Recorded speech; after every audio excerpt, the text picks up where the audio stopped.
நீங்கள் பார்த்துட்டு இருக்கிறது ஆக்கோ வாய்ஸ் இன்றைக்கி நம்ம என்ன பார்க்க போனோம்னா நொங்கு பறிக்க வந்திருக்கோம். நமக்கு வந்துட்டு நொங்கு பறிக்கிறதுல 2 விதம் இருக்குது. ஒன்று மரத்தில் ஏறி பறிக்கிறது, இன்னொன்று கீழே இருந்து அளவுக்கு முடிச்சு பறிக்கிறது.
பாருங்க உடஞ்சி வச்சிருக்காங்க. இது மாதிரி யாரு பண்ணுவா?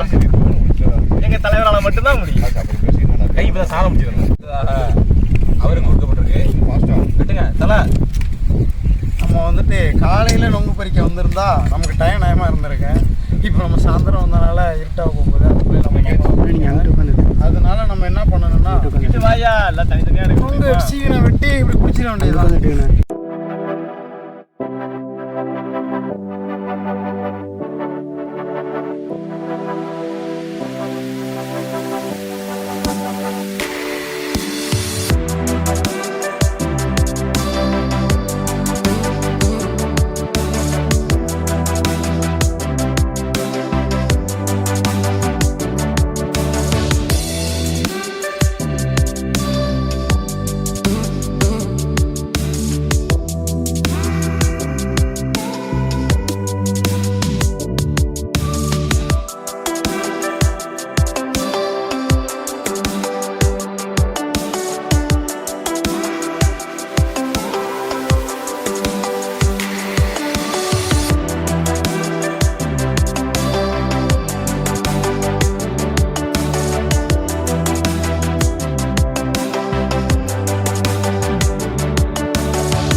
பற்றி நம்ம பலவிதமான கருத்துக்களை நம்ம இப்போ வந்து பார்ப்போம்.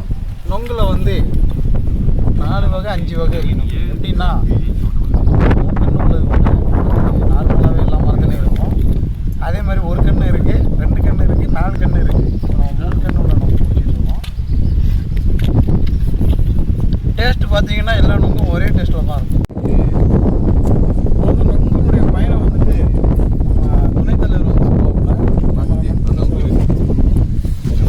வாங்க சொல்கிறதுக்கு இங்கே ஒன்றுமே இல்லை. நொங்கு வந்து இப்போ நல்லா எலசா இருந்துச்சுன்னா அழகாக இருக்கும், ஸ்வீட் மாதிரியா இருக்கும். எப்படி இருக்கும்? ஸ்வீட் மாதிரியா இருக்கும், அழகா. கொஞ்சம் ஒரு நாள் 2 நாளாக கடந்துருச்சுன்னு வச்சுக்கோங்களேன், கடுக்கா ஆயிரும். கடுக்கா உங்களுக்கு எப்படி சொல்கிறதுன்னா இதுக்கு பார்த்தீங்களா, இப்படி அமுக்கும்போது தண்ணி வராது, அது வந்து நல்லா கெட்டியாக இருக்கும், கடுக்காவாயிரும். அது திண்டிங்கன்னா என்ன நன்மணி கேட்கக்கூடாது, அதில் தீமை மட்டும்தான் இருக்குது. எதுக்குன்னா வெயித்த வலிக்கு. இது இந்த இலசான நொங்கு குடிச்சேன்னு நினச்சிக்கோங்களேன், இந்த இதுக்கு பாருங்க அப்படி அருமையாக இருக்கும். இது வந்து குளிர்ச்சின்னு சொல்கிறாங்க, அப்படி தான் சொல்கிறாங்க, ஊருக்குள்ளே பேசிக்கிறாங்க. ஆமாம். இப்போ நம்ம பார்த்த வரைக்கும் என்னன்னா இலசான நொங்கும் கடுக்காவையும் பார்த்துருக்கோம். கடுக்கானா அந்த கல் மட்டும் இருக்கு சொல்லியாச்சு. அடுத்தது அந்த பனங்கான்னு சொல்லுவாங்க. இன்னும் கொஞ்சம் நாள் கடந்து போயிடுச்சுண்டா, நொங்குலேருந்து கொஞ்ச நாள் கடந்து போனால் கடுக்கா வரும், அதுலேருந்து இன்னும் கொஞ்ச நாள் கடந்து போனால் பனங்கா வரும். அந்த பனங்காவை பற்றி தான் நம்ம தலைவர் சொல்லுவாப்புல. பனங்காய் வந்து எப்படி சாப்பிட்ணுன்னா, அதை வந்து நம்ம சுட்டும் சாப்பிட்லாம், அவிச்சு சாப்பிடணும். எப்படின்னா ஒரு சட்டியில் வெந்நீர் வச்சு அதை மூடி அது மாதிரி அவிச்சு சாப்பிடலாம், சுட்டும் சாப்பிடலாம். நெருப்பில் சாதாரணமாக போட்டு சுட்டும் சாப்பிடலாம். அது நொங்கு சைஸோட பெருசாக இருக்கும், டப்பு பனங்காய் இருக்கும், நல்லாயிருக்கும். அந்த வீடியோ நம்ம சேனலில் வரும் கூடிய சீக்கிரம். அது பனங்காய்க்கு அப்புறம் என்ன ஆகும்னு கேட்டிங்கன்னா, அந்த பனங்காவில் வந்து கொட்டை வரும். அந்த கொட்டையை புதைச்சி வச்சு ஒரு 3 மாதம் கழிச்சு எடுத்து பார்த்தா பனங்கிழங்கு வரும். இது மாதிரி நிறைய பயன்கள் இருக்குது இந்த பனை மரத்தில். அதனால அது மாதிரியா வீடியோக்கள்லாம் நம்ம சேனல்ல அடுத்தடுத்து வர இருக்கிறது. அந்த சேனல்லாம் நீங்க பார்க்கணும்னா லைக் பண்ணுங்க, ஷேர் பண்ணுங்க, அதுக்கு முன்னாடி சப்ஸ்கிரைப் பண்ணுங்க. சப்ஸ்கிரைப். இது நொங்கு வந்து எப்படின்னா, கிராமத்தில் நாங்கள் இருக்கிறதுனால எங்களுக்கு ஈஸியாக கிடச்சிரும். நாங்கள் வந்து பறித்து சாப்பிட்ருவோம். சிட்டியில் இருக்கிறவங்களுக்கு வந்து அவ்வளோவா கிடைக்காது. நீங்கள் எங்கே பார்த்தீங்கன்னாலும் அதை வந்துட்டு நீங்கள் என்ன பண்ணுங்கள், ரோட்லலாம் வந்துட்டு கடை போட்டு வச்சுருப்பாங்க, அதெல்லாம் வாங்கி சாப்பிடுங்க. ஏன்னா அந்தந்த சீசனில் அதை சாப்பிட்டாலே எந்த நோயுமே வராது. எதுக்குன்னா நம்மளோட இயற்கை வந்து நம்ம உடலுக்கு ஏற்ற மாதிரியா அமைஞ்சிருக்கு. அது நம்ம இயற்கையே ஒவ்வொரு காலத்திற்கும் ஏற்ப கரெக்டாக ஒவ்வொரு கனியும் காயும் நமக்கு வருது. அதெல்லாம் நம்ம அதுக்கு தக்க சாப்பிட்டா தான் நம்மளுடைய உடம்புல உள்ள ஹீட்டோ வேற அந்த இது வந்து நொங்கு வந்து நீங்கள் வந்து எப்படின்னா வெயில் டைமில் குடிச்சா தான் குளிர்ச்சியாக இருக்கும். நம்ம வந்து காலையில் வேலைங்கிறதுனால நம்ம சாயங்காலம் தான் வந்துருக்கோம். அதனால இருட்டப்போ பார்த்து இப்போ நம்ம பேசிட்டு நம்ம நொங்கு குடிச்சிட்டு இருக்கும் போதே இருந்துச்சு. அதனால நம்ம இதோட முடிச்சிக்கலாம். இது மாதிரியா வீடியோக்களை நீங்களும் பார்க்கணும்டா ஷேர் பண்ணுங்க, ஆக்கோ வியூஸை சப்ஸ்கிரைப் பண்ணுங்க, கமெண்ட் பண்ணுங்க. இது மாதிரி சம்பவங்களை நீங்கள் திரும்ப பார்க்கணும்னா நம்ம சேனலை வந்து சப்ஸ்கிரைப் பண்ணுங்க, மறந்துடாம லைக் பண்ணுங்க. எங்களை கழிவு தண்ணி நீங்கள் நினச்சிங்கன்னா கமெண்ட் பண்ணுங்க. அப்படியே பக்கத்தில் இருக்க பெல் ஐக்கானை கிளிக் பண்ணுங்க.